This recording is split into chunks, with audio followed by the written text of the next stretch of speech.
Today is the life story of the woman who raised me, aka my mother. Rochelle Janet Golson was born on April 6, 1971 in West Monroe, Louisiana.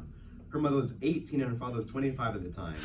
She stayed in West Monroe for less than a year, and her family moved around a lot while her father was in a school for preaching.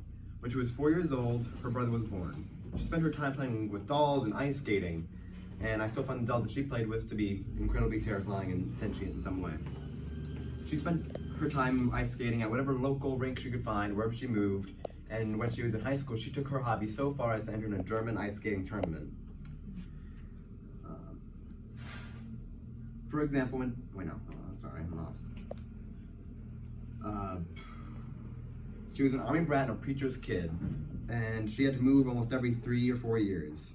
She lived all across the world and had to live a life of adjusting to new place after new place after new place, including learning a new language.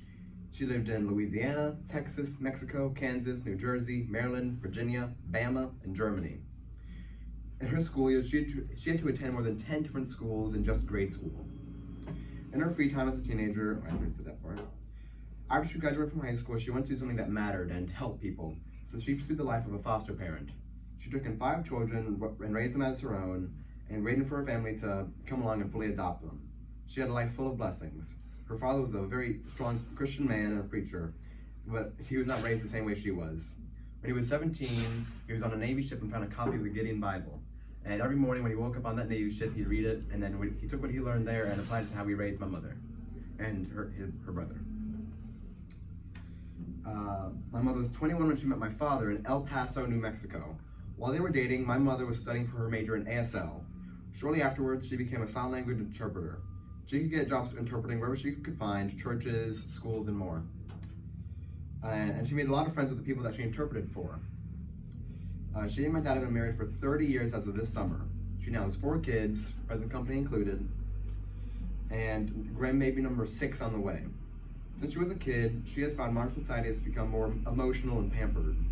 In her eyes, today's society has become a weak and unstable shadow of what it used to be. Nowadays, she has become a business out of her dairy goat farm, and it's been going strong for several years now. The goats she have raised have been top-tier milk producers, and have been sold for what I think is practically an arm and a leg. She's learned to deliver new goats right out of the womb, keep them healthy throughout their life, and keep track of genetics that I can't even comprehend. However, she recently suffered from a heart attack, and while the doctors are trying to figure out what happened, she's been scaling down the farm as per their recommendations. As of me typing this, she's across the room working her butt off to sell these goats all across the state, but she can rest easy knowing that she accomplished her goals. Start a goat farm, raise a family, learn sign language, help a lot of people, and mean a lot to us all. And I have a picture from when she was a kid.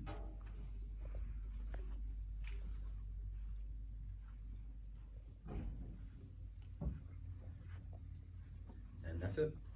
Thank you.